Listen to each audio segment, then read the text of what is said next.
যশোদানন্দন ব্রজজানরঞ্জন যশোদানন্দন ব্রজজানরঞ্জন যমুনা তীরবনচারী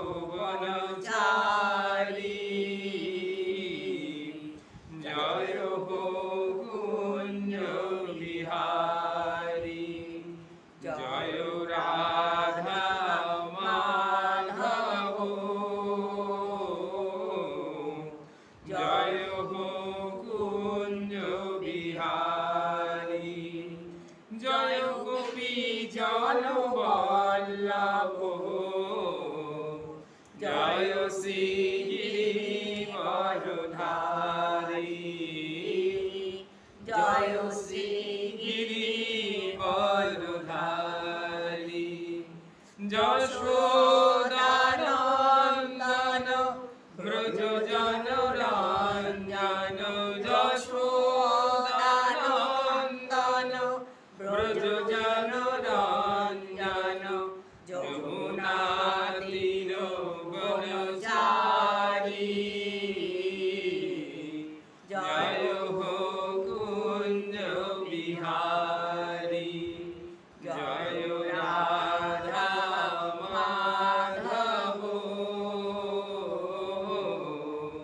জয় হো কুঞ্জ বিহারী গোপাল জয় জয় গোবিন্দ জয় জয় রাধা রমণ হরি কেশব জয় জয় গোবিন্দ জয় জয় গোপাল জয় জয় রাধা মাধব কৃষ্ণ মুকুন্দ জয় জয় গোপীজন মনোহর কংসারি জয় জয় গোপীজন মনোহর কংসারি জয় জয় গোবিন্দ জয় জয় গোপাল জয় জয় গোবিন্দ জয় জয় গোপাল জয় জয় গিরিধারী রাসবিহারী বংশীধারী জয়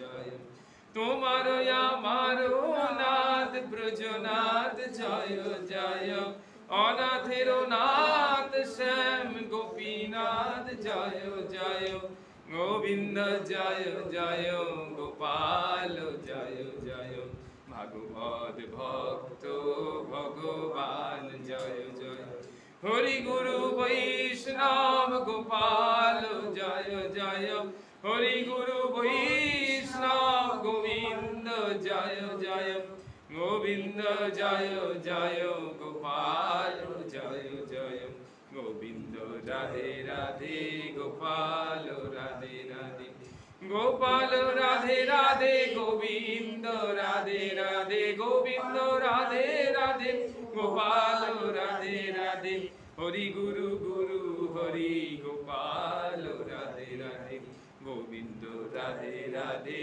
গোপাল রাধে রাধে গোবিন্দ রাধে রাধে মধুসূদন রাধে গোবিন্দ রাধে রাধে ত্রিবিক্রম রাধে বামুনদেব রাধে রাধে শ্রীধর রাধে রাধে ঋষিকেশ রাধে রাধে পদ্মনাভ রাধে রাধে দামোদর রাধে রাধে কেশব রাধে রাধে দামোদর রাধে রাধে কেশব রাধে রাধে নারায়ণ রাধে রাধে মাধব রাধে রাধে গোবিন্দ রাধে রাধে বিষ্ণু নারায়ণ রাধে গোবিন্দ রাধে রাধে গোপাল রাধে রাধে গোবিন্দ রাধে রাধে গোপাল রাধে রাধে গোপাল রাধে রাধে গোবিন্দ রাধে রাধে নিয়ম সেবা মাস রাধে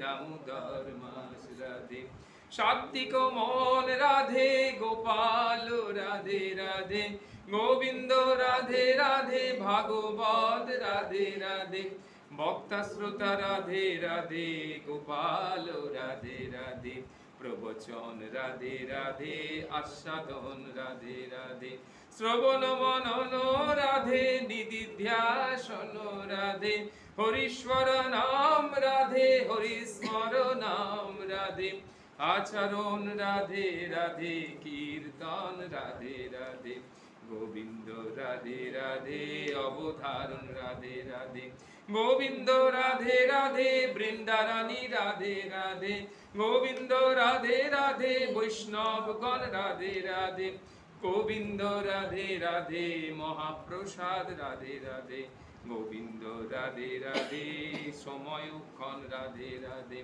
গোবিন্দ রাধে রাধে, গোপাল রাধে রাধে, জয় রাধা মাধব, জয় কুঞ্জ বিহারী। আজকের একটা বিশেষ দিন, বৈষ্ণব পঞ্জিকা মতে আজকের গোপাষ্টমী। তো সেই অনুসারে আজকের আমাদের গোবিন্দ প্রথম গোচারণে প্রথম গিয়েছিলেন এই অষ্টমী তিথিতে, সেই জন্য এটাকে বলা হয় গোপাষ্টমী। কারণ আজকে যাওয়ার পর থেকেই তার নাম হয়ে গেছিল গোপাল। গোপাল আর কি, তিনি আর কি গরুদেরকে পরিচালনা করেন, নিয়ে যান গোচারণ ভূমিতে। আর আজকের বিশেষ দিন নবরাত্রির, তার আজকের অন্তর্দিন নবরাত্রি, মা সিদ্ধিদাত্রী। তো এই যে ভাবগুলো আমাদের মধ্যে আসে, এটা একটা বিরাট শক্তির সঞ্চার করে, শক্তিময়ী মা। তো আজকের আমাদের শ্রীমদ্ ভাগবত অমৃত কথা আমরা শুরু করব দেবত্বের সন্ধানে ষষ্ঠ পর্বে। প্রণামগুলো আমরা একটু করে নিই। হে কৃষ্ণ করুণা সিন্ধু দীনবন্ধু জগৎপতি, গোপেশ গোপিকা কান্ত রাধাকান্ত নমোস্তুতে, নবীন নিরদশ্যামম নীলেন্দীবরলোচনম বল্লভী নন্দনম বন্দে কৃষ্ণ গোপাল রূপিণম, তপ্ত কাঞ্চন গৌরাঙ্গী রাধে বৃন্দেবনেশ্বরী, वृषभानुसुते देवी त्वं नमामि हरिप्रियम्, अखण्डमण्डलाकारं व्याप्तं येन चराचरं, तत्पदं दर्शितं येन तस्मै श्रीगुरवे नमः। आनन्दलीलामय विग्रहाय हिमावदिव्यछविसुन्दराय, तस्मै महाप्रेमरसोप्रदाय चैतन्यचन्द्राय नमो नमस्ते। नमो त्रिकालसत्ताय जगन्नाथसुताय च, सवृत्ताय सुपुत्राय सकलोत्राय ते नमः। नित्यानन्दहं वन्दे करनिलम्बितमौक्तिकं, चैतन्य अग्रजरूपेण स्थापितं येन भूतले। वृन्दावै तुलसी देव्यै प्रिया वै केशवस्वच, विष्णुभक्तिप्रदे देवी स्वत्ववत्त्वै नमो नमः। वाञ्छाकल्पतरुभ्यश्च कृपा सिन्धुभ्यैव च, पतितानां पावनेभ्यो वैष्णवेभ्यो नमो नमः।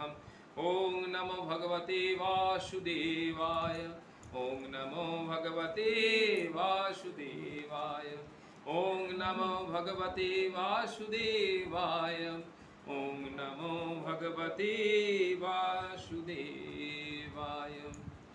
এই যে আমরা বললাম নমো ভগবতে বাসুদেবায়, এই নমো ভগবতে বাসুদেবায় এটা হলো দ্বাদশ অক্ষর বাসুদেব মন্ত্র বা কৃষ্ণ মন্ত্র। আজকের 12 তারিখ, সেই জন্য আজ এই দ্বাদশ অক্ষর বাসুদেব মন্ত্র আমরা প্রত্যেক দিন ভাগবতের আগে আমরা এরকম উচ্চারণ করি বা অনুধ্যান করি, অনুস্মরণ করি।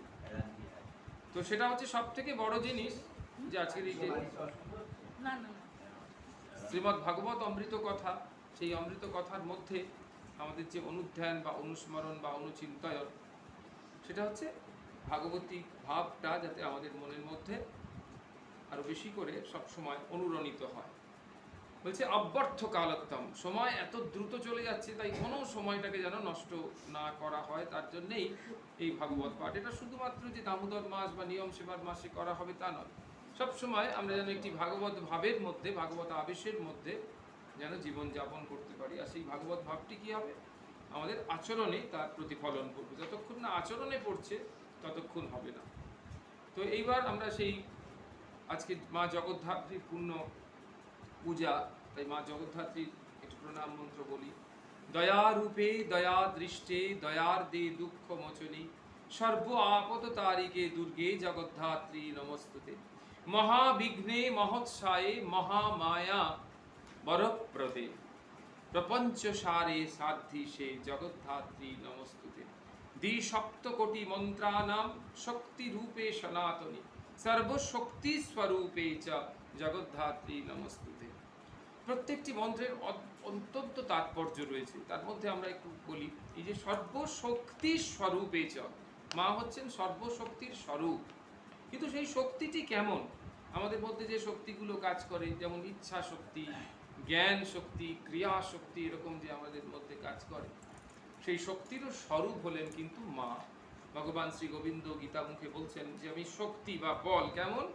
বলম বলবতাম অস্মি কাম রাগ বিবর্জিত। কামনা পরিপূর্তির জন্য যে শক্তির খরচ হয় ওটি আমি নয়। আর কি? আসক্তি পরিপূর্তির জন্য যে শক্তি ব্যয়িত হয় সে শক্তিও আমি নয়। আমি একদম শুদ্ধ সাত্ত্বিক শক্তি। আর এই যে অতি শুদ্ধ, অতি বিশুদ্ধ, পবিত্র সাত্ত্বিক শক্তি, তাকেই আমাদের শাস্ত্রে বলা হয়েছে ঊর্জা। তাকেই বলা হয় ঊর্জা, যেটাকে আমাদের ইংরাজি ভাষায় বলা হয় পোটেনশিয়ালিটি বা ডিভিনিটি, যেটা আমাদের সব সময় প্রথম থেকেই আমাদের মধ্যে রয়েছে, আধ্যাত্মিক ঊর্জা। আর এই ঊর্জার দ্বারাই আমরা সমস্ত কাজ করি।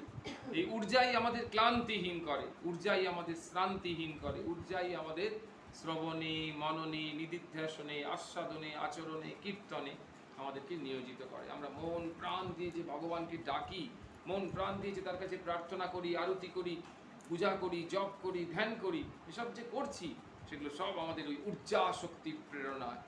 মা আমাদেরকে ভেতর থেকে ওই ঊর্জা রূপে অনুপ্রেরণা প্রদান করছে। তাহলে একটি ওখানে গেল, সেটাই হলো মহা উৎসাহ। মা যেন সব সময় আমাদের উৎসাহ দিচ্ছেন, সেটাই হলো সর্বশক্তির স্বরূপা মা। আরেকটি কথা, আমাদের শাস্ত্রে বলা হয়েছে যে পঞ্চদেবতা যেমন আছে, সেই পঞ্চদেবতার সঙ্গে সঙ্গে আরেকটি দেবতার পূজা করা হয়েছে, বলছে ষড়দেবতার পূজা। সেটা হচ্ছে অগ্নিকে তার মধ্যে নেওয়া হয়েছে। প্রথম কাকে পূজা করা হচ্ছে? বলছে গণেশ। প্রথম হচ্ছে গণেশের পূজা। তারপরে কার পূজা? নারায়ণ। তার নাম দেওয়া হয়েছে কি? রমেশ। তাহলে মনে রাখার জন্য যে গণেশ, রমেশ। তারপরে কার? মহেশ, মানে শিবের নাম হচ্ছে মহেশ, এরকম আর কি। তার মানে এই যে ভাবটি আমাদেরকে খুব সুন্দর করে যাতে আমরা মনে রাখতে পারি। তারপরে কি হচ্ছে? মা দুর্গা আর কি, মা দুর্গা, মহেশ্বরী। তারপরে হচ্ছে দীনেশ, মানে সূর্যের নাম হচ্ছে দীনেশ আর কি। আর সবশেষে বলা হচ্ছে অগ্নি, মানে হব্যবাহন বা হুতাসন, তার আমরা পূজা করছি। এবার শাস্ত্রে বলছে যে এই 6টি দেবতারই পূজা করে বাকি পুজোগুলো শুরু করা হয়। শাস্ত্রে খুব সুন্দর একটি শ্লোক রয়েছে, সেই শ্লোকটাতে কি বলা হচ্ছে?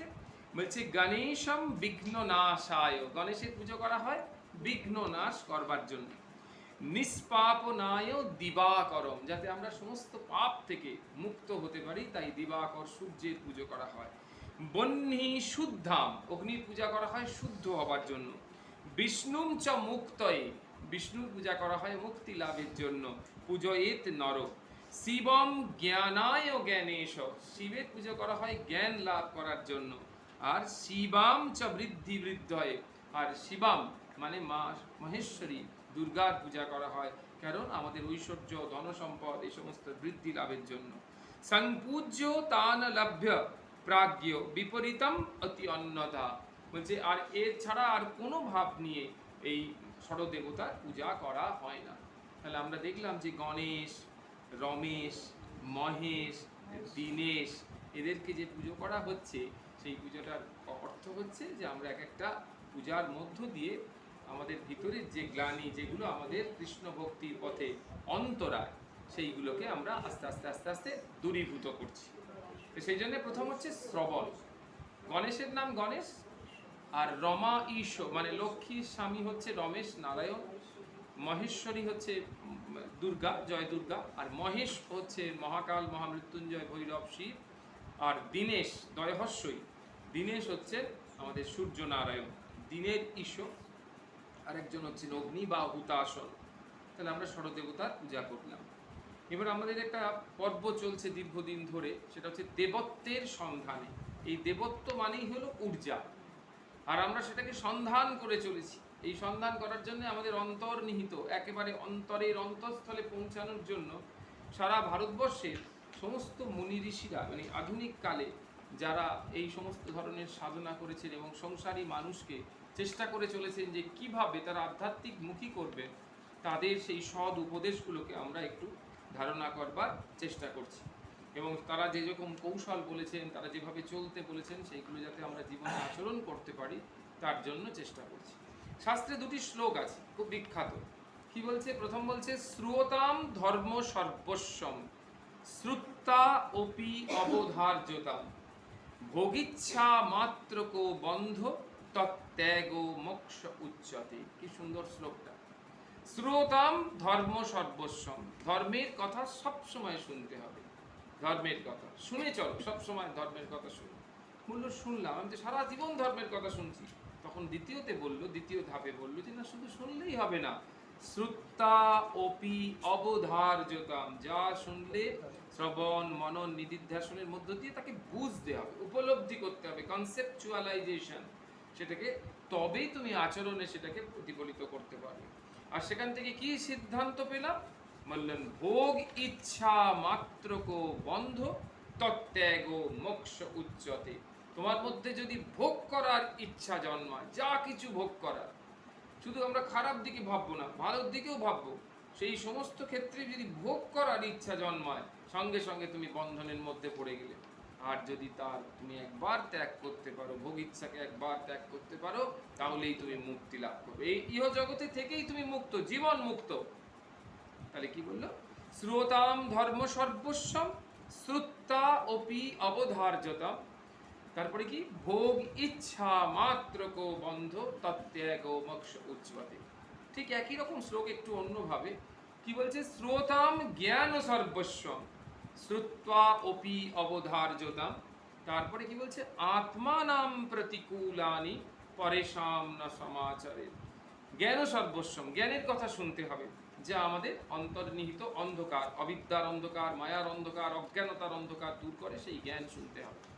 তারপরে কি? শোনার পর সেগুলোকে ধারণা করতে হবে, যাতে করে আমরা প্রয়োগমুখী করতে পারি, আচরণের মধ্য দিয়ে আমাদের নিজেদেরকে শুদ্ধ করতে পারি।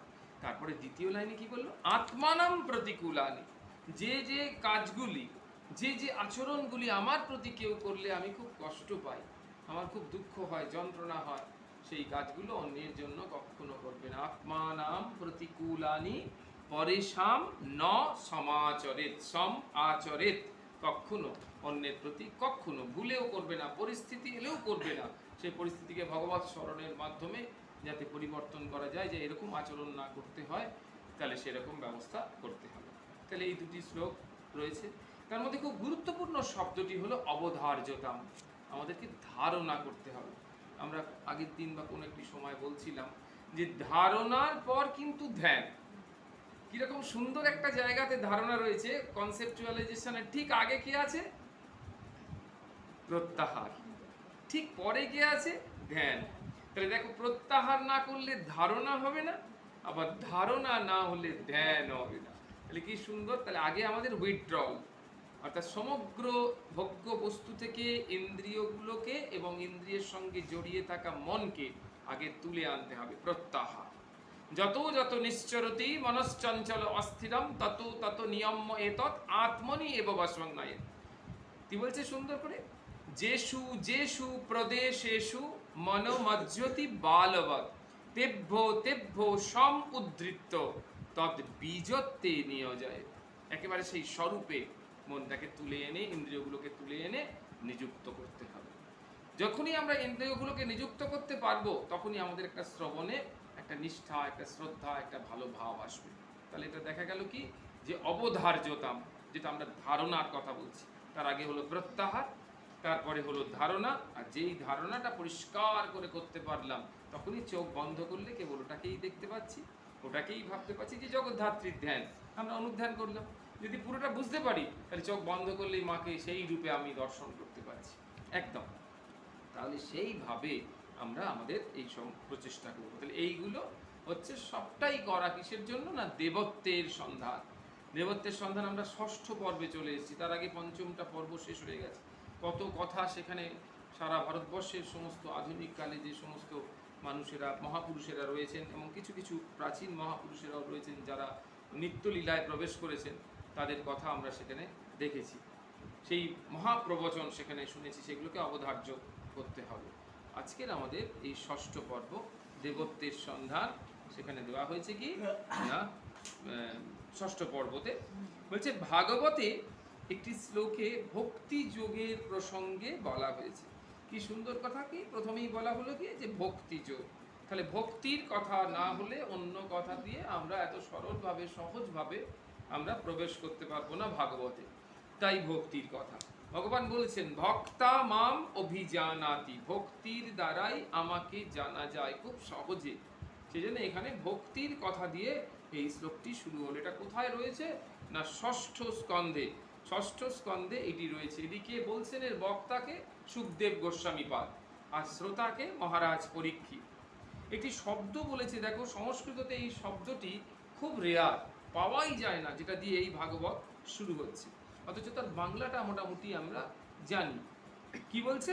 শ্রদ্ধি চীন, উচ্চারণ করে যাচ্ছে, দেখো, শ্রদ্ধি চীন হি অয়ম লোকে পন্থা স্খেম অকুত ভয় সুশীলা সাধবো যত্র নারায়ণ পরায়ণ। সুখদেব গোস্বামী পাদ পরীক্ষিতকে বলছেন, কি বললেন? শ্রদ্ধি চীন হি অয়ম লোকে পন্থা স্খেম অকুত ভয় সুশীলা সাধবো যত্র নারায়ণ পরায়ণ। এই শ্রদ্ধি চীন শব্দটির অর্থ হচ্ছে সমীচীন, মানে এটা ঠিক ঠিক সমীচীন। কি সমীচীন? বলছে ইহলোকে ভক্তি পথি, এই যে হি অয়ম পন্থা, এই ভক্তি পথি সর্বশ্রেষ্ঠ। এই পথে কোনো বিঘ্নাদির আশঙ্কা নেই এবং এই পথ পরম মঙ্গলময়। তাহলে এই যে পথটা আমাদেরকে অবলম্বন করতে বলছে, তার কটা বৈশিষ্ট্য? দুটি। এক নম্বর বৈশিষ্ট্য কি? বিঘ্নাদির আশঙ্কা নেই। আর দু নম্বর, এই পথ হলো পরম মঙ্গলময়। এমনি মঙ্গল নয়, পরম মঙ্গল। আমরা বলেছি সবসময় এই পরম শব্দটি খুব গুরুত্বপূর্ণ। পরম মানেই সেই পরমেশ্বরের সঙ্গে যুক্ত হওয়ার পন্থা। পরম মানেই পরম আনন্দ লাভ করা। পরম মানেই হলো পরম সুখ। আমরা যা যা সুখ পাই জগতে, সেই সুখগুলো কি? সুখ। কিন্তু আর ভগবানকে নিয়ে যে সুখ পাই সেটা হলো পরম সুখ। ভগবানকে নিয়ে যে আনন্দ পাই সেটাকে বলা হচ্ছে পরমানন্দ। তাহলে এইরকম ভাবে ভগবানের প্রতি আমাদের যে প্রেম, ভালোবাসা, টান, সেটা কি? পরম প্রেম। মানে যার সঙ্গে এই জাগতিক তুলনা হবে না। বলছে কেমন ভালোবাসো কৃষ্ণকে? না আমি যেমন আমার স্ত্রীকে ভালোবাসি সেরকম না, এরকম হবে না। ভগবানের প্রেমটা কেমন? না পরম প্রেম। আর এই যে আমরা স্ত্রীকে ভালোবাসছি বা এই জাগতিক মানুষদেরকে ভালোবাসছি, এটাকে বলা হচ্ছে কি? পরিচ্ছিন্ন প্রেম। কি বলা হলো? পরিচ্ছিন্ন প্রেম। পরিচ্ছিন্ন কথার অর্থ কি? সীমাবদ্ধ। এই প্রেমটার একটা সীমা আছে। কখনো কখনো স্বার্থচ্যুতি ঘটলে হয়তো এই প্রেমটা ওঠানামা করতে পারে। আমাদের মনে সবসময় একটা দেওয়া নেওয়ার ব্যাপার থাকে। হয়তো আমি কাউকে একটা বললাম যে এইটা আমাকে তুমি করে দেবে, তাহলে তুমি ওইটা আমাকে করে দাও, আমি এটা তোমায় করে দেবো। এইরকম ভাবটা আধ্যাত্মিক জগতে একদম চলে না। সাংসারিক জগতে চলবার বারণ করা হয়েছে, তবু সেটা চললেও চলতে পারে, কিন্তু আধ্যাত্মিক জগতে তা নয়। আধ্যাত্মিক জগতের প্রথম বৈশিষ্ট্য হচ্ছে দিলেই আনন্দ, নেওয়াতে অত আনন্দ নেই, দেওয়াতেই খুব আনন্দ। মানে দেওয়া। ভগবান কারণ কি? ভগবান হচ্ছে কৃপাময়। ভগবান কারুর যোগ্যতা দেখেন না। আগের দিন বলেছি ভগবান যোগ্যতা দেখেন না, কি দেখেন? অধীনতা, অনন্যতা দেখেন। এটা আমাদের খুব ভালো করে মনে রাখা উচিত সব সময়। ভগবান যোগ্যতা দেখেন না, অধীনতা বা অনন্যতা দেখেন। ভগবান যদি যোগ্যতা দেখতেন তাহলে আমাদের কি এখানে বসিয়ে রাখতেন? আমাদের যোগ্যতা দেখে যদি কৃপা করতেন তাহলে আমরা কোনোভাবেই তার যোগ্য হতাম না কৃপা পাওয়ার। তাই এখানে এই পথটা সম্বন্ধে কি বলল? এই পথে কোনো বিঘ্নাদির আশঙ্কা নেই এবং এই পথ হলো পরম মঙ্গলময়। এই ভক্তিযোগ মার্গে, মানে এই ভক্তিযোগের পথে বাসুদেব পরায়ণ সাধুগণ সর্বদাই অবস্থান করেন। তাই জন্য যেহেতু পরম মঙ্গলময়, বিঘ্নাদির কোনো আশঙ্কা নেই, কোনোভাবে পথ হারাবার পথ নেই, একদম পথ সেই ভগবানের কাছে গিয়ে পৌঁছেছে। তাই যত সাধু মহাত্মা রয়েছেন যারা সজ্জন এবং মহাপুরুষ, তারা সবাই ভগবানকে লাভ করার জন্য এই ভক্তিপথকে অবলম্বন করেছেন। তাই বলল এই ভক্তিযোগ মার্গে বাসুদেব পরায়ণ সাধুগণ সর্বদাই অবস্থান করেন। তাই এখানে বললি যে সুশীলা, সুশীলা শব্দটি, শীল মানে হচ্ছে সদাচার, সুশীলা মানে হচ্ছে সদাচারীরা, ওই আকারটা আছে, আকার মানে বহু বচনে, তাহলে সদাচারীরা। তাহলে সুশীল বা সদ্গুণ সম্পন্ন শুদ্ধ ভক্ত যে পথ অনুসরণ করে সেই পথটাই হচ্ছে একদম ভয়হীন পথ, পরম মঙ্গলময় পথ। আমাদের সেই যক্ষকে যুধিষ্ঠির মহারাজ বলেছিলেন না, উত্তর দিয়েছিলেন, সেই ধর্মরূপ যিনি যক্ষ রূপে এসেছিলেন যুধিষ্ঠিরের কাছে, বলেছিলেন কি যে কপ পন্থা, উনি বললেন মহাজনগতস্য পন্থা, মহাজনেরা যে পথ গমন করেছেন, যে পথ আমাদের জন্য রেখে গেছেন, বলে গেছেন, সেই পথটাই আমাদের পথ। ঠিক সেরকম ভাবে গীতাতে ভগবান বলেছেন যজ্জদ আচরতি শ্রেষ্ঠ তদেব ইতর জন সযৎ প্রমাণম কুরুতে লোকস্তৎ অনুবর্ততে। মহাপুরুষেরা, মহাজ্ঞানী মহাজনেরা, ধ্যানী ঋষি মুনি, এরা যে পথ বা যে পন্থা আমাদের জন্য রেখে গেছেন, আমরা সেই পথ দিয়ে একদিন না একদিন ভগবানকে ঠিক পাবো। তাই বললো এই পথটা কেমন না, ভয়হীন এবং পরম মঙ্গলময়। তাহলে এই প্রথম প্যারাটা বোঝা গেল। শ্রদ্ধি চীন হি অয়ম লোকে পন্থা স্খেম অকুত ভয় সুশীলা সাধব যত্র নারায়ণ পরায়ণ। নারায়ণ পরায়ণ হতে হবে, অনন্য চিন্তন ভগবানের প্রতি। স্বামী বিরজানন্দজি মহারাজ আমাদের রামকৃষ্ণ মঠ মিশনের ষষ্ঠ সংঘাধ্যক্ষ, যার পূর্বাশ্রমের নাম ছিল কালীকৃষ্ণ মহারাজ। সেই কালীকৃষ্ণ মহারাজের খুব শরীর খারাপ হয়েছে, কোনো ডাক্তারই তার চিকিৎসা করতে পারছে না। আমাদের শারদানন্দজি মহারাজ, তিনি তখন রামকৃষ্ণ মঠ মিশনের সেক্রেটারি, কত ডাক্তার দেখাচ্ছেন, কত কি করছেন, কিছুতেই চিকিৎসায় কোনো সাড়া পাওয়া যাচ্ছে না ভালো। তো কি করা যাবে, মায়ের কাছে পাঠানো হলো। মা তখন জয়রামবাটিতে, এবং মা সেই পেশেন্ট কালীকৃষ্ণকে যখন দর্শন করলেন, তখন দেখলেন যে মা খুব অসুস্থ, ওই বিরজানন্দজি মহারাজ। মা তখন তাকে সরাসরি জিজ্ঞাসা করলেন, ভবরোগ বৈদ্য, তিনি একেবারে দেখেই তিনি তাকে ঠিক তার রোগটা কোথায় বুঝতে পারলেন, এবং সঙ্গে সঙ্গে তাকে জিজ্ঞাসা করলেন, বাবা কালীকৃষ্ণ, ধ্যানটা কোথায় করো? তখন কালীকৃষ্ণ মহারাজ উত্তর দিলেন, আগে মা সহস্রারে করি, মাথার মধ্যে। তখন মা বললেন, সহস্রারে এখন করো না, ওটাকে আস্তে আস্তে হৃদয়ে নামিয়ে আনো। ঠাকুর বলেছেন না, হৃদয়ে ডঙ্কা মারা জায়গা, তাই হৃদয়ে ধ্যানটা করো। বললো আচ্ছা মা, তাই। এবং মায়ের নির্দেশ মতো সেদিন থেকেই জয়রামবাটিতে উপস্থিত থেকেই কালীকৃষ্ণ মহারাজ ওই সহস্রারে ভগবানের ধ্যান করা, ইষ্টের ধ্যান করা, গুরুর ধ্যান করা ত্যাগ করে তিনি হৃদয়ে ধ্যান করতে শুরু করলেন। এবং সঙ্গে কিছুদিনের মধ্যে, অল্প কিছুদিনের মধ্যেই আমাদের বিরজানন্দজি মহারাজ সম্পূর্ণ সুস্থ হয়ে গেলেন। কোনো ডাক্তারের প্রয়োজন হলো না, কোনো ওষুধের প্রয়োজন হলো না, শুধু কোথায় ধ্যান করতে হবে তিনি ঠিক জায়গাটি দেখিয়ে দিলেন। আমরা একদিন বলছিলাম না যে আমাদের যে ষটচক্র রয়েছে, সেই ষটচক্রের সেই পদ্মফুলের পাপড়ির সংখ্যাগুলো একেবারে লিঙ্গমূলে রয়েছে মূলাধার, তার উপরে রয়েছে স্বাধিষ্ঠান, তারপরে মণিপুর, তারপরে অনাহত, তারপরে বিশুদ্ধাক্ষ, তারপরে আজ্ঞাচক্র, তারপরে সহস্রার। নিচে থেকে যদি ওপরের দিকে উঠি, 4, 6, 10, 12, 16, 2, 1000। তাহলে বিরজানন্দজি মহারাজ মানে কালীকৃষ্ণ মহারাজ 1000 দল পাপড়ি বিশিষ্ট ওই সহস্রারে ধ্যান করছিলেন। সেখান থেকে মা নির্দেশ দিলেন, তুমি নামিয়ে অনাহতে এখানে ধ্যান করো। সেখানে দ্বাদশ দল পদ্মে একবারে হৃদয় কমল মধ্যে রাজিতম নির্বিকল্পম সদসদ অখিল ভেদাতীতম একস্বরূপম প্রকৃতি বিকৃতি শূন্যম নিত্যমানন্দ মূর্তিম বিমলো পরমহংসম শ্রীরামকৃষ্ণ ভজামহম। তাহলে হৃদয় কমল মধ্যে তুমি তাকে ধ্যান করো। তাহলে যেই হৃদয় কমল মধ্যে নেমে এলো, সঙ্গে সঙ্গে তার যে শারীরিক উৎপীড়ন হচ্ছিল, কষ্ট হচ্ছিল, সেটা একদম সম্পূর্ণ নির্বাপিত হয়ে গেল। সেই হ্যাঁ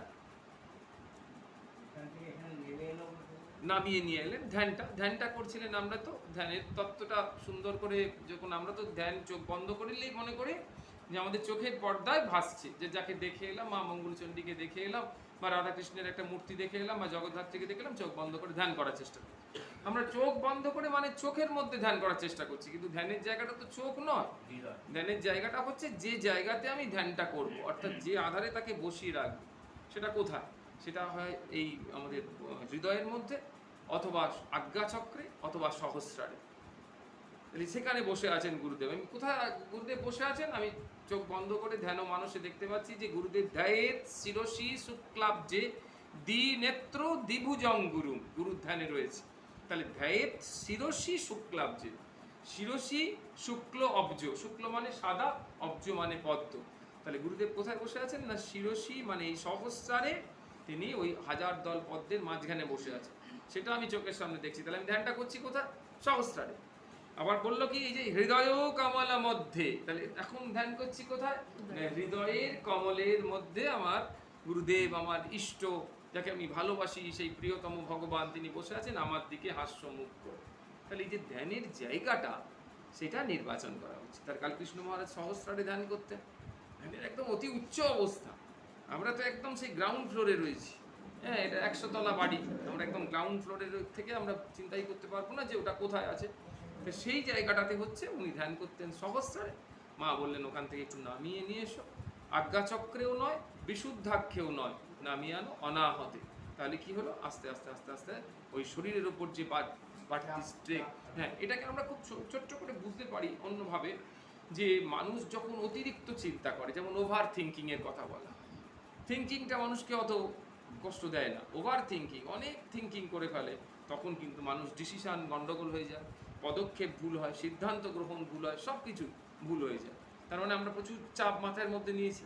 সেরকম উনি যখন ধ্যান করছেন, মানে টোটাল কনসেন্ট্রেশন ওখানে গিয়ে, সেই জন্য শরীরের নাটগুলো বেশি কষ্ট পাচ্ছে। সেটাকে নামিয়ে এনে যখন হৃদয় ধ্যান করছেন, তা অনেকটা রিল্যাক্সেশন, ব্রেনটা ফ্রি হলো। সেই বিরজানন্দ স্বামী কি বলছেন? সকাম উপাসনা নিজেরই উপাসনা, ভগবানের নয়। কি উপাসনা? সকাম। হ্যাঁ, এখন ইউটিউব খুললে দেখবে পুষ্পাঞ্জলি 2 প্রকার, সকাম পুষ্পাঞ্জলি আর নিষ্কাম পুষ্পাঞ্জলি। সকাম মানে সবসময় চাই চাই, হ্যাঁ, সবসময় চাই চাই চাই চাই ভাব। যদিও এরকম ভাব আছে, ঠাকুর শ্রীরামকৃষ্ণ বলতেন মা বাবার, তিনি তো মা বাবা, তার কাছে চাইবো না তো কার কাছে চাইবো? যাই চাইবো, যাই বলি না কেন তার কাছেই করবো। তো এখানে সকাম উপাসনা, স্বামীজি বলছেন যে নিজেরই উপাসনা, অর্থাৎ যা কিছু চেয়ে আমরা কোনো কাজ করছি সেটা নিজের জন্য, ওটা ভগবানের নয়। আদি ব্যাধি, আপদ বিপদ, অভাব, দুঃখ, ভয় ভাবনা, শোক, এসব থেকে পরিত্রাণের জন্য ভগবানকে ডাকা, এটা নিজেরই ভক্তি ও পুষ্টির জন্য, সুখ সুবিধার জন্য মাত্র। এই জন্য এটাকে বলা হলো সকাম। বুঝতে পারছো? এটাকে বলা হচ্ছে সকাম। যেমন ধ্রুব তপস্যা করতে যাচ্ছে, প্রহ্লাদ মহারাজ তপস্যা করতে যাচ্ছে। কেন যাচ্ছে? দুজনে ধরো দুটো বনে যাচ্ছে, আলাদা সময়, কিন্তু আমরা এখন কাজে বোঝানোর সুবিধার্থে বলছি, দুজন দুটো বনে তপস্যা করতে যাচ্ছে। প্রহ্লাদ মহারাজ যাচ্ছে, কেন প্রহ্লাদ মহারাজ যাচ্ছে? না, যে হরির নাম, যে হরি মন্ত্র তিনি মায়ের গর্ভে শ্রবণ করেছেন, তার মানে যখন মায়ের গর্ভে তিনি ছিলেন, সেই হরি কেমন তাকে দর্শনের জন্য যাচ্ছে প্রহ্লাদ মহারাজ, বনে যাচ্ছে। আবার ধ্রুব মহারাজও আরেকটি বনে হরিকে লাভ করতে যাচ্ছেন, কিন্তু তার উদ্দেশ্যটা কি? কেন হরিকে লাভ করবেন? না, তিনি দেখে এসছেন যে তার বাবা উত্থানপাদ তিনি কি করেছেন, তার বিমাতার সন্তান উত্তমকে কোলে নিয়ে বসে আছে। আর সেই এত স্নেহ, এত যে সে কখনো ওই ধ্রুব মহারাজকে একটু কোলে নিয়ে বসানোর চেষ্টা করেন না, বা একটু আদর করা বা চুমু খাওয়া কিছুই করেন না। তাতে তিনি খুব কষ্ট পেয়েছেন, এবং সেই কষ্ট দেখে তার বিমাতা, তার নাম কি? বিমাতার নাম কি? সুরুচি। হ্যাঁ, সুরুচি, তিনি কি বলেছেন যে তুই বাবার কোলে বসতে চাস, তাহলে সেটা সম্ভব হবে না। আর যদি সেটা করতে হয় তাহলে কি বিষ্ণুর উপাসনা করতে হবে, বিষ্ণুর তপস্যা করতে হবে, যাতে করে তুই কি বল গর্ভান্তর হয়। অর্থাৎ তুই তোর সুনীতি মায়ের গর্ভে থেকে কখনো বাবার কোলে বসতে পারবি না, তুই সুরুচি মায়ের গর্ভে যদি আবার আসতে পারিস উত্তমের মতো, তাহলে তুই বাবার কোলে বসতে পারিস। এই যে লক্ষ্যমাত্রা, যে আমি বাবার কোলে বসবো, তার জন্য আমার হরির তপস্যা। হ্যাঁ, তাহলে এটা কি তপস্যা? এটা সকাম, একটা কামনা রয়েছে তার মধ্যে। হরি দর্শন যখন হলো, তখন সঙ্গে সঙ্গে কামনা চলে গেল। যাং লব্ধাচ অপরাম লাভং মান্নাতে না অধিকাম তত, যাকে লাভ করলে, যাকে দর্শন করলে, আমাদের ঠাকুরের যে খণ্ডন ভব আছে, সেই খণ্ডন ভবতে একটা লাইন আছে, বিক্ষণে মোহ যায়। যাকে দেখলে বা যে আমাকে দেখলে আমার ভেতর থেকে কামনা বাসনা চলে যায়, তাহলে তিনি হচ্ছেন ভগবান। তাহলে ভগবানকে যখন দর্শন করলেন, ভগবান বললেন তুমি কি চাইতে এসেছিলে সেসব বলো। তখন বলছে প্রভু প্রলোভিত করো না, আমি চাইতে এসেছিলাম ঠিকই, কিন্তু যখন তোমাকে দেখেছি তখন উপলব্ধি করেছি যে আমি কাঁচ কুড়াতে এসেছিলাম, কিন্তু এখন হিরে জহরত মণিমাণিক্য পেয়ে গেছি। তুমি কি আমাকে আমাকে আবার প্রলোভন দেখাচ্ছ যে আমি এই হিরে জহরত মণিমাণিক্য ত্যাগ করে আবার কাজ করতে বসবো? সেই রকম বোকা আমি নই। তাহলে দেখা যাচ্ছে ধ্রুব মহারাজ তার সকাম ভাবনাটা নিয়ে তিনি তপস্যা এসেছিলেন, তপস্যার দ্বারা এবং অতি শুদ্ধ সাত্ত্বিক ভগবানের দর্শন করার পর তার সেই সকাম চেতনাটা নিষ্কাম চেতনায় পরিণত হলো বলেই ধ্রুব মহারাজের কীর্তি ভাগবতে স্থান পেল। প্রহ্লাদ মহারাজের সঙ্গে একইভাবে কীর্তিত হচ্ছে। এখানে ঠাকুরেরও কথা, কল্পতরু হয়েছে জানা, সব লোক চাইছে বিনোদিনী গৌরী জানা কি চাইবে, না কিন্তু চাইছে সেখানে যা পেয়েছি ত্যাগীরা কেউ নেই, সেখানে কোনো ত্যাগী সন্ন্যাসীরা ওই কল্পতরুর দিনে উপস্থিত নেই। সংসারী মানুষেরা সব আছে, তারা কিন্তু চাইছে, তারা সব এই চাইছে ওই চাইছে, আমার এই করে দাও, আমার সেই করে দাও, আমার একটু ভয় করে দাও যাতে আমার ধ্যান হয় সমস্ত। কিন্তু ঠাকুরের যে ত্যাগী পার্ষদ যারা ছিলেন, ওই যে 16 জন পার্ষদ, তারা কিন্তু কেউ সেই সময় উপস্থিত ছিলেন না। কারণ ঠাকুরে এমন লীলা যে তিনি উপস্থিত রাখেননি তাদের। কারণ ওই ত্যাগীরা যদি কোনোভাবে ত্যাগ পরিত্যাগ করে সেই সময় ঠাকুর কল্পতরু হয়েছেন বলে কোনো কিছু একটা বিষয় চেয়ে ফেলে, ত্যাগের মধ্যে থেকেও তো চাওয়া যায় যে আমাকে এমন বড় বক্তা করো যে আমি তোমার নাম সারা পৃথিবীতে প্রচার করব, ত্যাগী। কিন্তু সে তার অন্য কোনো সংসার চাইছে না, যে স্ত্রী পুত্র পরিবার হোক সম্পদ হোক, তাই না, তোমার নাম প্রচার করো, সেটাও তো। সেই জন্য এইরকম ভাবনাতে তিনি ত্যাগ করলেন একদম ওইখানে বলে নিত্য কল্পতরু। সেই জন্য বেলুর মঠে কল্পতরু উৎসব হয় না। প্রেমানন্দজি বলছেন আমাদের ঠাকুর তো নিত্য 365 দিনই কল্পতরু, তোদের ঠাকুর শুধু 1 জানুয়ারি কল্পতরু, আমাদের ঠাকুর হচ্ছে 365 দিনই কল্পতরু। তাহলে এই ভাব, সেই জন্য এটা হচ্ছে সকাম। তাই বলছে আমরা আমাদের জন্য যা কিছু করি সেগুলো সব সকামের জন্য। তারপরে বলছে স্নান দান পূজা পার্বণ ব্রত উপবাস যাগ যজ্ঞ শান্তি সস্তয়ন তীর্থ ভ্রমণ সাধু সেবা চণ্ডীপাঠ সকামভাবে এসব অনুষ্ঠানের উদ্দেশ্য পাপক্ষয় আর পুণ্য সঞ্চয়। দুটো খাতা কিন্তু, খাতা কিন্তু একটা নয়, একটা পাপের খাতা একটা পুণ্য খাতা। পাপের খাতাতে ক্ষয় হচ্ছে, হিসেব চলে যাচ্ছে, মানে ধারটা মিটছে, আর পুণ্য সঞ্চয় হচ্ছে। পাপক্ষয় অর্থাৎ কৃত পাপকর্মের কুফল যে নরক ভোগ বা দুঃখ ভোগ, তা থেকে সহজ উপায় যাতে বাঁচা যায় তার জন্য, পাপ প্রবৃত্তি ক্ষয়ের জন্য নয়। এটা অত্যন্ত গুরুত্বপূর্ণ একটা স্টেটমেন্ট মহারাজ দিচ্ছেন, কি সুন্দর দেখো। আবার বলি, পাপক্ষয়, এই যে কথাটা বললো যে পাপের ক্ষয় হবে, হ্যাঁ, তার মানেটা কি না, কৃত পাপ কর্ম মানে আমাদের পাপ কর্ম করা হয়ে গেছে, এখন করব বলে যেটা ঠিক করেছি সেটা নয়, যেটা করা হয়ে গেছে, সেই পাপ কর্মের কুফল যে নরক ভোগ, সেই পাপ কর্ম করার ফলে যে নরক ভোগটা হবে, সেই নরক ভোগ বা দুঃখ ভোগ, তা থেকে সহজ উপায় যাতে বাঁচা যায়। কি কি সহজ উপায় অবলম্বন করে তার থেকে বাঁচতে পারি তার জন্য। কিন্তু কখনো এরকম নয় যে আমার পাপ প্রবৃত্তির ক্ষয় হবে, যাতে করে আমি যা পাপ করেছি তার জন্য অনুশোচিত হয়ে আর আমি পাপ করব না, এমন। সেই শক্তি তাহলে কার আছে? বললো কোনো প্রায়শ্চিত্তের নেই, সেই শক্তি একমাত্র নামের আছে। নাম কি করে? পাপেরও ক্ষয় করে এবং তার সঙ্গে সঙ্গে পাপ ও প্রবৃত্তিরও ক্ষয় করে। এখানে বিরজানন্দজি মহারাজ বললেন পাপ ক্ষয় মানে কিন্তু পাপ প্রবৃত্তির ক্ষয় নয়, মানে আমাদের ভেতরে একটা প্রবৃত্তি এখনো আছে যে আমি আবার পাপ করব। পুণ্য সঞ্চয়ের উদ্দেশ্য কি? এটা তো পাপের ক্ষেত্রে হলো। পুণ্য সঞ্চয়ের উদ্দেশ্য কি? এই জীবনে আত্মীয় পুত্র পরিবার নিয়ে সুখে স্বাচ্ছন্দ্যে থাকা, আর পরকালে স্বর্গের অক্ষয় সুখ ভোগ। পরকালে গিয়ে স্বর্গের সুখ ভোগ। মানে এখানে এই যে আলোচনা এতক্ষণ পর্যন্ত হলো, যে বিরজানন্দজি যেগুলো বললেন, তার মধ্যে কোথাও পাওয়া গেল যে পাপ ক্ষয়ের উদ্দেশ্য ঈশ্বর লাভ? পাওয়া গেল না। পুণ্য সঞ্চয়ের উদ্দেশ্য ঈশ্বর লাভ, সেটা কি পাওয়া গেল? পাওয়া গেল না। তাহলে মানে বিরজানন্দজি মহারাজ বলছেন যে তাহলে পাপ ক্ষয় করার জন্য আমরা যা কিছু করি তার উদ্দেশ্য যে আমি ঈশ্বর লাভ করব তা নয়, যে আমি এত পাপ করে ফেলেছি তুমি আমার পাপগুলো সব হরণ করে নাও যাতে আমি ঈশ্বর লাভ তোমাকে লাভ করতে পারি তার ব্যবস্থা করব, সেটাও নয়। আবার আমি এত পুণ্য দান ধ্যান জপ কত কি করছি, তার মানে কি আমার ঈশ্বর লাভ যাতে হয় তাও নয়। তাহলে আমার পুণ্য সঞ্চয়ের উদ্দেশ্য কেন? স্বচ্ছন্দে থাকা, আর কি পরকালে স্বর্গের অক্ষয় সুখ ভোগ। এইবার মহারাজ কনক্লুশন করছেন, উপসংহারটা কি? এই দুই মনের ভ্রম, বৃথা আকাঙ্ক্ষা। হ্যাঁ, কেন বৃথা আকাঙ্ক্ষা? কেন? একটা শব্দ প্রয়োগ করলেন, এই শব্দটা বৈষ্ণব শাস্ত্রে অন্যতম গুরুত্বপূর্ণ শব্দ। কি? অবিমিশ্রিত। অবিমিশ্রিত এই শব্দটার অর্থ কি না সুখ শুধু তুমি পাবে তা হবে না, শুধু দুঃখ পাবে এ হবে না, যখনই পাবে সুখ দুঃখ মিশিয়ে পাবে। তাই বললো অবিমিশ্রিত, অবিমিশ্র। অবিমিশ্র মানে মিশ্র, বিশেষ রূপে মিশ্র। অবিমিশ্র মানে মিশ্রিত নয়, মৌলিক তুমি পাবে না। শুধু সুখই পেয়ে যাচ্ছ সারা জীবন ধরে, সারা জীবন জন্ম থেকে মৃত্যু পর্যন্ত সুখই পেয়ে গেলে এমন হবে না। সারা জীবন জন্ম থেকে মৃত্যু পর্যন্ত শুধু দুঃখই পেয়ে গেলে এমন হবে না। তাহলে তুমি যাই পাবে সুখ দুঃখ মিশিয়ে রয়েছে। তাহলে তাই জন্য বললো অবিমিশ্রিত সুখ এ জগতে নেই, আবার স্বর্গের সুখও অক্ষয় নয়। দাদা বোঝা গেল?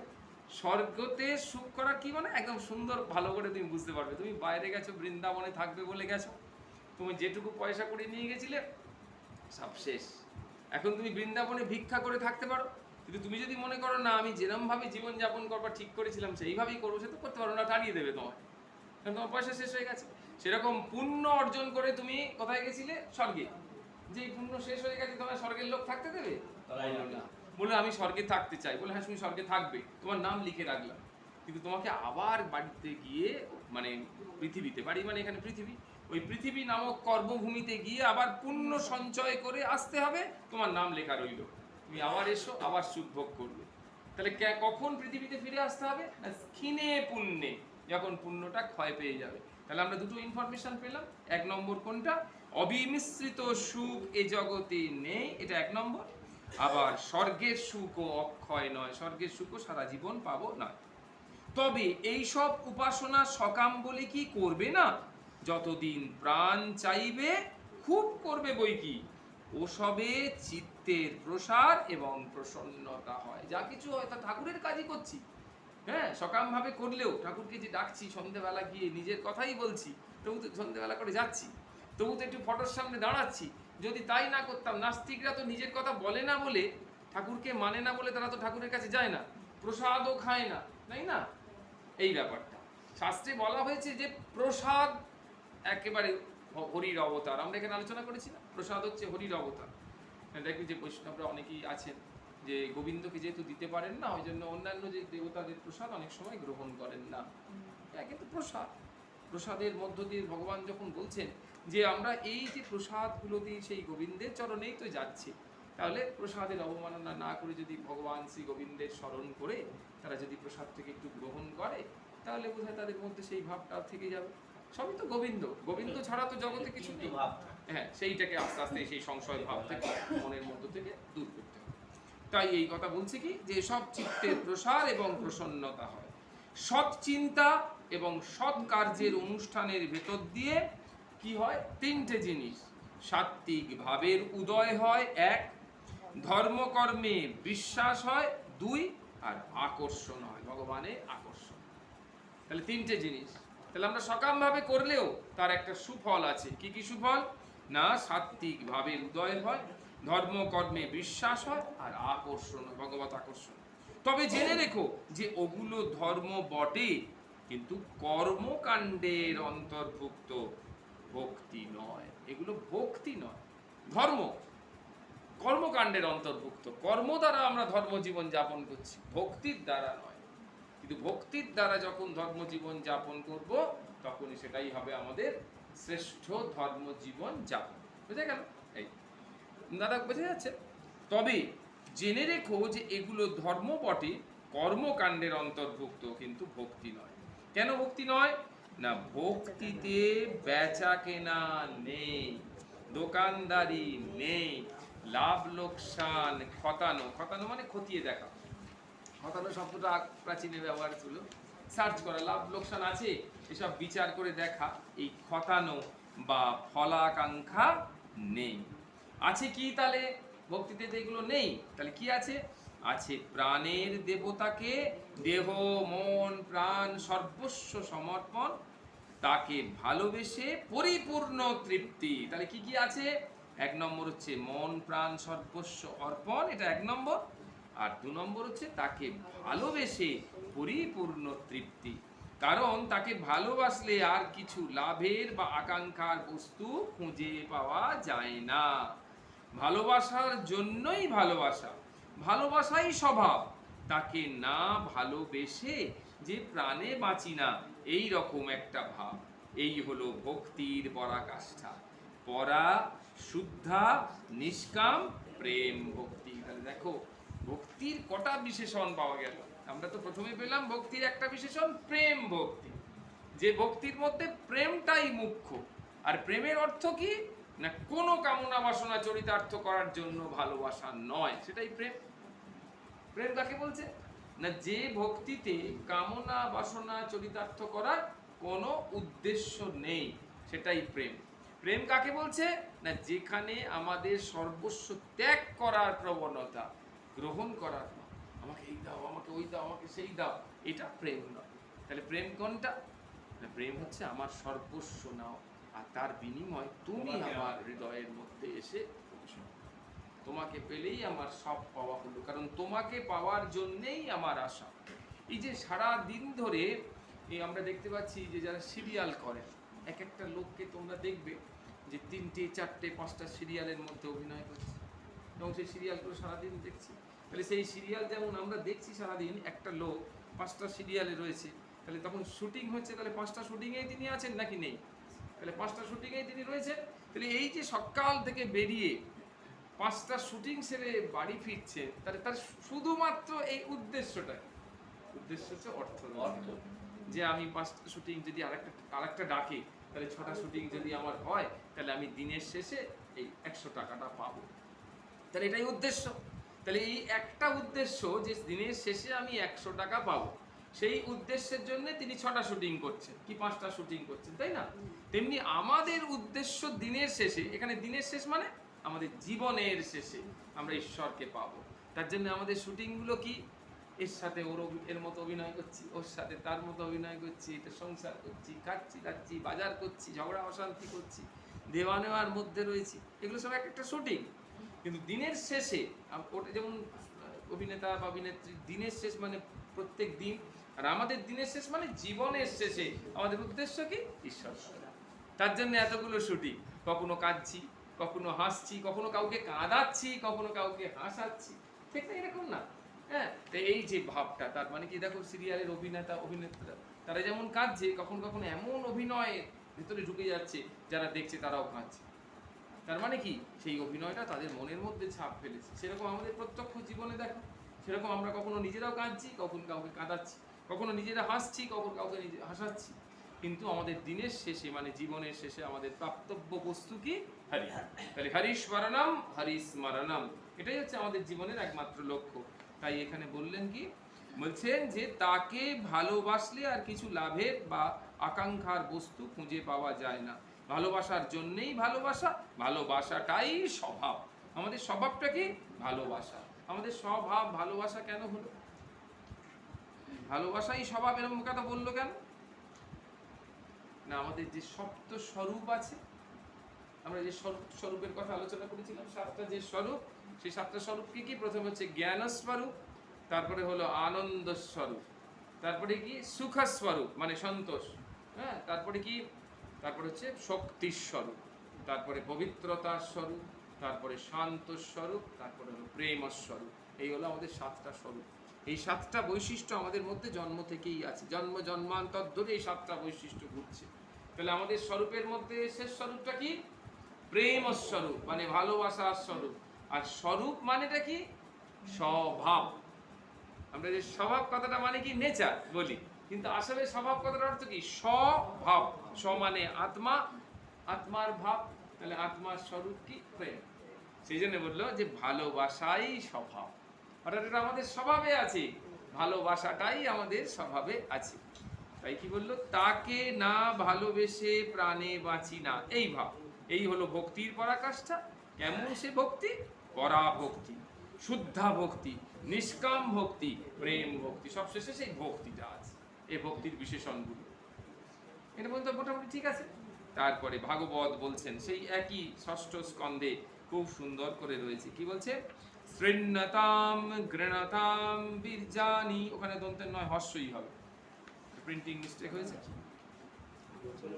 হ্যাঁ, বীর্যানি, বীর্যানিটা দন্তের নয় হর্ষই হবে। উদ্যামানি হরের মুহু, যথা সুজাতয়া ভক্ত্যা শুদ্ধিত ন আত্মা ব্রত আদিভি। আবার পড়ি। স্পৃণ্যতাম গৃণতাম বীর্যানি উদ্যামানি হরের মুহু যথা সুজাতয়া ভক্ত্যা শুদ্ধিত ন আত্মা ব্রত আদিভি। কি বলছে? বলছে এখানে কি গৃণতাম, শৃণ্যতাম। শৃণ্যতাম মানে কি? যারা শোনে। গৃণতাম মানে যারা গায়, মানে কীর্তন করে। বীরজানি মানে বীরজানি শব্দের অর্থ হচ্ছে ভগবানের যে সমস্ত লীলা, ভগবানের কার্যকলাপ, ভগবানের সমস্ত কিছু দিব্য, সমস্ত কিছু দিব্য। আমরা যে গয়না পরি, আমরা যে কাপড় পরি, আমরা যে যা কিছু পরি, সেগুলোর মধ্যে কোনো দিব্যতা নেই, তাই না? সেই জন্য কি হলো, এই ভগবানের আমাদের যে কাপড় দেওয়া হয়েছে, সেই কাপড়টা ছিঁড়ে যদি কাউকে দেওয়া হয়, বলে এই কাপড়টা পরা কাপড়টা পরবো, একটু কেচে নিয়ে তারপরে পরবো। আর মাকে যে কাপড়টা দেওয়া হচ্ছে, কাপড়টা ধরে হ্যাঁ মায়ের কাপড় তুমি একটা নাও, ও বাবা মায়ের প্রসাদ পেলাম, বাহ, আমি গিয়েই পরবো, ব্যাস মায়ের কাপড়। সেখানে কিন্তু ওই চিন্তাটা নেই, কারণ মায়ের অঙ্গের যা কিছু সব পবিত্র। সেজন্য প্রত্যেকটি অঙ্গভূষণ যা কিছু সব পুজো করা হয়, প্রত্যেকটি জিনিস। তাই এখানে বললো কি বীরজানি মানে ভগবানের কার্যকলাপ সমস্ত। তারপরে বললো উদ্দামানি। উদ্দামানি মানে, উদ্দামানি শব্দের অর্থ হচ্ছে ওই প্রত্যেকটা কার্যকলাপ আলাদা আলাদা ভাবে পাপ নাশে সমর্থ, পাপ নাশ করতে পারে, তাকে বলা হয় উদ্দামানি। পরমেশ্বর ভগবানের যে কার্যকলাপ, তার যে লীলা, সেগুলো পাপ নাশ করতে সমর্থ, প্রত্যেকের পাপ নষ্ট করে দেয়। তাই জন্য বললো উদ্দামানি। উদ্দামানি, উদ্দামানি এই শব্দটাই ভাঙানি, উদ্দামানি। যথা সুজাতয়া। সুজাতয়া মানে খুব ইজিলি উদয় হয়, সহজেই উদয় হয়। কি উদয় হয়? ভক্তা মানে ভক্তির দ্বারা। শুদ্ধেত ন আত্মা ব্রত আদিবি। আত্মা এত শুদ্ধ হয়, এই ব্রত আদি করলে এত শুদ্ধ হয় না, হোম যজ্ঞ করলে এত শুদ্ধ হয় না, পুষ্পাঞ্জলি আরতি করলে এত শুদ্ধ হয় না। এটা একদম বাংলাটা কি সুন্দর দিচ্ছে দেখো। বলছে যারা ভগবান শ্রীহরির উদ্দাম কৃপাময় পরক্রম গাথা পুনঃ পুনঃ শ্রবণ এবং কীর্তন করে, তাদের হৃদয়ে প্রকৃষ্ট ভক্তির প্রকাশ হয়। আর সেই ভক্তির দ্বারা, ওই যে ভক্তা মানে ভক্তির দ্বারা যে শুদ্ধি লাভ হয়, তা সেই আত্মশুদ্ধি আর কি ব্রতাদি দ্বারাও লাভ করা যায় না। আমরা যে ব্রত করি, কত 12 মাসে 13 পার্বণ, কত রকম ব্রত, সেসব ব্রতর দ্বারা সেগুলো হয় না। তাহলে বুঝতে পারছো যে শ্রবণ কীর্তন মনন নিদিধ্যাসনের কত মাহাত্ম্য। একটা ব্রত করা, জপ ধ্যান, এই আমাদের হোম যজ্ঞ, হোম সস্তায়ন, পূজা অর্চনা, এসবের থেকে এই শোনা বলা এগুলো কত মাহাত্ম্যপূর্ণ। এই স্বামী পরমানন্দজি বলছেন, কর্ম না করলে জ্ঞান হয় না, আর জ্ঞান না হলে ভক্তির উদয় হয় না, আর যোগ না জানলে তিনটেই হয় না। কারণ যোগস্থ বা নিমগ্ন চিত্ত না হয়ে কোনো কর্ম করলে তা সফল হয় না। খুব গুরুত্বপূর্ণ। তাহলে তিনটে জিনিস, কর্ম না করলে জ্ঞান হয় না, এটা 1 নম্বর। জ্ঞান না হলে ভক্তির উদয় হয় না, এটা 2 নম্বর। আর যোগ না জানলে, যোগ মানে কি এই 1-2 যোগ করা সেরকম না, যোগ মানে ভগবানের সাথে কি করে যোগযুক্ত থাকা। মাম অনুস্মার যুদ্ধ চ, সবসময় আমাকে স্মরণ করো আর যুদ্ধ করে, যেটা যে যুক্ত হও। হ্যাঁ, মাম অনুস্মার। যোগ না জানলে জ্ঞানও হয় না, ভক্তিও হয় না, আর যোগও হয় না, এই তিনটেই হয় না। কারণ যোগস্থ, এবার যোগস্থ মানেটা কি বললেন, নিমগ্ন চিত্ত না হয়ে কোনো কর্ম করলে তা সফল হয় না। তাই ভগবান গীতাতে কি বললেন? পরিষ্কার বললেন, তপস্বী অপি অধিক যোগী জ্ঞানীব্য অপি মন অধিক কর্মীভ্যশ্চ অধিক যোগী তস্মাৎ যোগী ভবার্জুন। গীতাতে আছে, সেখানে কি বলছেন যে যোগী শ্রেষ্ঠ, তপস্বীর থেকে যোগী শ্রেষ্ঠ, জ্ঞানীর থেকে যোগী শ্রেষ্ঠ, যোগী সব থেকে শ্রেষ্ঠ, কর্মীর থেকেও শ্রেষ্ঠ। তাই বললো তুমি যোগী হও, এই কথা পরিষ্কার বললেন। তাহলে এইখানে রয়েছে যে আমাদেরকে যোগী হতে হবে, ভগবানের সাথে যোগযুক্ত হতে হবে। সেটা কিরকম? ভাগবতে খুব সুন্দর রয়েছে, 7ম স্কন্ধে। কে বলছেন? বক্তাকে নারদমণি, শ্রোতাকে যুধিষ্ঠির মহারাজ। 7ম স্কন্ধে রয়েছে। কি সুন্দর একটা, এই তত্ত্বটা ঠাকুর শ্রীরামকৃষ্ণ ভাগবত থেকে উঠে কি সুন্দর বলেছেন, আমরা শুনবো। কি বলছে? কীট স্পৃশস্কৃতা পেশস্কৃতা, দন্তেশ আর এই তালিবস্য আর দন্তেশকে একসাথে উচ্চারণ করো আর কৃতাটাকে আলাদা করো। হ্যাঁ, কীট পেশস্কৃতা রুধ্য কুড্ডায়াম তম অনুস্মরণ সংরম্ভো ভয়যোগেন বিন্দতে তৎস্বরূপতা। কি সুন্দর। আবার মানেগুলো বলবো, আগে বাংলাটা পড়ি। কুমড়ে পোকা অন্য পোকারে ধরে এনে তার কোটরে বন্ধ করে রাখে, ফলে উদ্বিগ্ন চিত্তে কুমড়ে পোকাটাকে চিন্তা করতে করতে সেই পোকাটিও কুমড়ে পোকাতেই রূপান্তরিত হয়। একদম যার কথা ভাববে তার তেমন বৈশিষ্ট্য তুমি পাবে। যে যার কথা ভাবতে, ঈশ্বরের কথা চিন্তা করতে করতে তুমি ঈশ্বর হয়ে যাবে, তাই না? সৎ মানুষের কথা ভাবতে ভাবতে তুমি সৎ মানুষ হয়ে যাবে, মহাপুরুষের কথা ভাবতে ভাবতে মহাপুরুষ হয়ে যাবে। তাহলে উদাহরণ কি দিল? যে কীট পেশস্কৃতা রুদ্ধ, একটা ছোট্ট কীট। পেশস্কৃতা শব্দের অর্থ কি? ভ্রমর। ভ্রমর, ভ্রমর। হ্যাঁ, পেশস্কৃতা শব্দের অর্থ হচ্ছে ভ্রমর। এই যে হ্যাঁ, রুদ্ধ। কুড্ডায়াম তম অনুস্মরণ। কুড্ডায়াম মানে হোল, হোল অফ দ্য ওয়াল। এই যে ওয়ালের যে হোল, গর্তের মধ্যে তো নিয়ে এসছে মৌমাছি, গর্তের মধ্যে টেনে নিয়ে এসছে, সেটাকে বলে কুড্ডায়াম। দেয়ালে যে গর্ত থাকে তাকে বলে কুড্ডায়াম। হ্যাঁ হ্যাঁ, গর্ত, দেয়ালে গর্ত। সংরভ্য ভয়যোগেনা, সে চিন্তা করতে শুরু করে, ভয় পেয়ে, আর চিন্তা করে যে আমি তো আর, আমার আর হলো না, এই জীবনে আমার আর হলো না। ঠাকুর আবার উদাহরণ দিচ্ছেন কি সুন্দর, যে মানুষের ভোগের কিরকম হয় জানো? বলে আমি একদিন বাজ্যে যাচ্ছি, বাজ্যে গিয়ে দেখছি যে যাবার সময় দেখছি যে একটা ঘোড়ায় একটা ব্যাঙ ধরেছি, আর ব্যাঙটাকে ধরেছি যে উল্টো দিক থেকে, মানে পেছন দিকটা ধরেছি, সামনের দিকটা খোলা আছে। সে ব্যাঙও চিৎকার করছে, সাপও খেতে পাচ্ছে না, তাকে খুব চেষ্টা করে যাচ্ছে। আর যখন বাজ্যে থেকে ফিরছে তখনও দেখছে ওই একই অবস্থা, ব্যাঙটা যতটা বেরিয়ে আছে সেরকমই আছে, সাপ তো গিলতে পারছে না, বড় ব্যাঙ, বড় খোলা ব্যাঙ ধরেছে। বলে দেখো যে যদি জাত সাপে ধরতো তাহলে 3 ডাক ডেকেই চুপ করতে হতো। এই ঘোড়ায় ধরেছে কি না, সাপেরও জ্বালা, ব্যাঙেরও জ্বালা, না পারছে গিলতে, না পারছে ছাড়তে। এটা একটা উপদেশ গেল।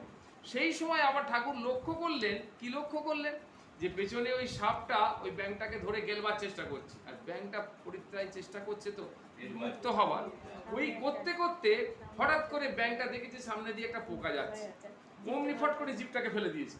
জিভটাকে ফেলে ওই পোকাটাকে টেনে নিয়ে ও খেয়ে নিল, অমন করে চিবোচ্ছে। ঠাকুরের দাঁড়িয়ে দাঁড়িয়ে দেখছে আর কি। হ্যাঁ, যেদিকে সাপটা পিছনে ধরে আছে, ঠাকুর এসে সঙ্গে সঙ্গে ওই কথামৃত বর্ষণের মধ্যে বলছে যে আর কিছুক্ষণের মধ্যে হয়তো মরে যাবে। কতক্ষণ ওই সাপের সঙ্গে আর যুদ্ধ করলো, মরে যাবে। তখনও পর্যন্ত কিন্তু তার খাবার চিন্তাটা, ভোগের আশাটা, কামনা বাসনা, লোভ লালসা কিন্তু সে মেটাতে পারেনি। বুঝছে জীবের এরকম করুণ অবস্থা। এই ভাবটাই কিন্তু শঙ্করাচার্য লিখলেন তার বিখ্যাত স্তোত্র চটপট পঞ্জিরিকা বা দ্বাদশ পঞ্জিরিকা বা মোহমুদ্গর। সেখানে তিনি লিখলেন যে কি মুন্ডিতকে সব চুল পড়ে গেছে, দন্তগুলো সব পড়ে গেছে, হাত কাঁপছে, কোমর ভেঙে গেছে, বলছে তবুও না মুঞ্চতি আশা বায়ু, তখনও পর্যন্ত আশা বায়ু নির্বাপিত হয়নি। তখনও পর্যন্ত কি হয়েছে না, তখনও পর্যন্ত তার আশা যে আমি এখনো আরো ভোগ করে যাব, আরো ভোগ করবো, আরো ভোগ করবো, এইরকম একটা ব্যাপার। হ্যাঁ, সেই জন্য এইখানে কথাটা বললো যে কুমড়ে পোকা অন্য পোকারে ধরে এনে তার কোটরে বন্ধ করে রাখে, ফলে উদ্বিগ্ন চিত্তে, উদ্বিগ্ন চিত্তটা কার? ওই যে পোকাটাকে ধরে এনেছে তার। সে কুমড়ে পোকাকে চিন্তা করতে করতে সেই পোকাটি কুমড়ে পোকাতেই রূপান্তরিত হয়। এটি যেমন একটা পোকার উদাহরণ দিল, ঠিক দেখো আমরা দেখতে পাচ্ছি যে প্রহ্লাদ মহারাজ ভগবানের সারা জীবন ভগবানের নাম করে ভগবানকে লাভ করল, তাই না? আবার ঠিক পাশাপাশি দেখছি কংস, সেও কিন্তু ভগবানের নাম করছে সারাদিন। সে ঘুমিয়েছে, সবাই ঘুমিয়েছে, ঘুমিয়ে দেখছে মনে হচ্ছে একটু শব্দ হয়েছে, যেমন করে কৃষ্ণ এসছে, চোখ খুলে দেখছে কৃষ্ণ বোধহয় দরজার সামনে দাঁড়িয়ে আছে। তাহলে কৃষ্ণ চিন্তন, কৃষ্ণ স্মরণ, কৃষ্ণ ভজন, মানে ভয়ে। উপায়টা কি? ও হচ্ছে ভক্তিতে।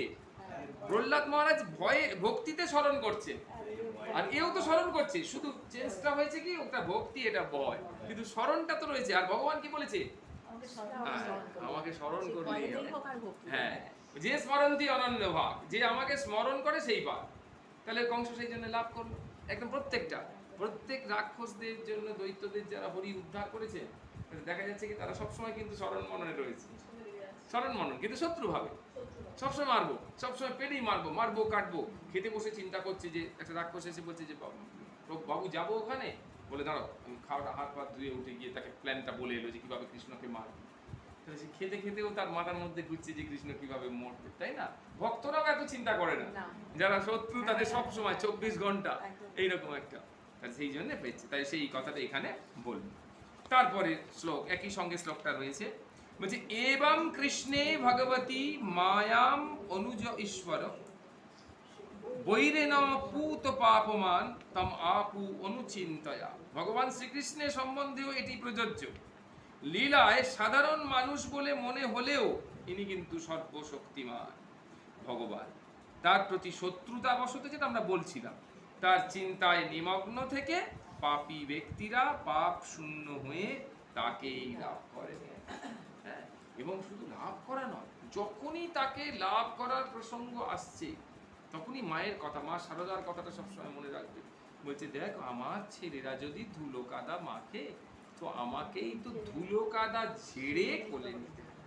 তাহলে যখন পাপীরা পাচ্ছে, ভক্তরা যখন ভগবানকে পাচ্ছে সেখানে কোনো প্রশ্ন নেই, কারণ তারা শুদ্ধ সাত্ত্বিক, তারা শুদ্ধ সাত্ত্বিক ভগবানকে পাচ্ছে। কিন্তু যারা পাপী, যারা এই দেবতার লাভে সমর্থ নয়, তারা তো কি সমস্ত পাপ পঙ্কিলতায় মজ্জমান হয়ে রয়েছে। তারাও যখন ভগবানকে পাচ্ছে, তার মানে কি তাদের ধুলো কাদা ঝেড়ে, পাপ পঙ্কিলতা ঝেড়ে তবে ভগবান তার গ্রহণের উপযোগী করে তুলছে, এইরকম ভাব, তাই না? তাই এখানে কি বললো, যে এই যে পাপ শূন্য হয়ে কথাটা বলছে, তার চিন্তায় নিমগ্ন থেকে পাপী ব্যক্তিরা পাপ শূন্য হয়ে তাকেই লাভ করে। তাহলে চিন্তায় নিমগ্ন থাকলে পাপ শূন্য হয়ে যায়। স্বামী বিরজানন্দজি বলছেন 5টা জিনিস, এটা খুব ভালো করে মনে রাখবে, পঞ্চসকার বলা হয়, 5টা দন্তের স, সেবা, সাধ্যায়, সাধন, সত্য আর সংযম।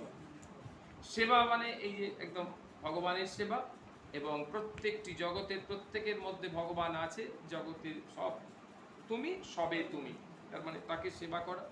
সাধ্যায় মানে আত্মাকে জানার জন্য এই যে আমরা চেষ্টা করছি, সেগুলো সাধ্যায়। সাধন মানে সেটা জেনে নিয়ে যে তপস্যা করছি বা জপ করছি, ধ্যান করছি, গান করছি, এগুলো সাধন। সত্য মানে কায় মনোবাক্যে সত্য কথা বলা, সত্য জীবন যাপন করা। আর সংযম, সংযম মানে একদম ইন্দ্রিয় পক্ষ বিষয়ের প্রতি ইন্দ্রিয়ের আসক্তিকে মোড় ফিরিয়ে দেওয়া। তাহলে এই 5টা সকার, এই পঞ্চ সকার উপাসনা সিদ্ধি লাভের শ্রেষ্ঠ উপায়। সতত, সযতনে, সাধ্য মতো, 3টে জিনিস। সতত মানে সব সময়, অলওয়েজ। সযতনে ভেরি কেয়ারফুলি, হ্যাঁ, আর কি সাধ্য মতো, যেটুকু তোমার সাধ্য এইগুলো অনুষ্ঠান করবে। খুব ইম্পর্টেন্ট একটা মেসেজ টু আস।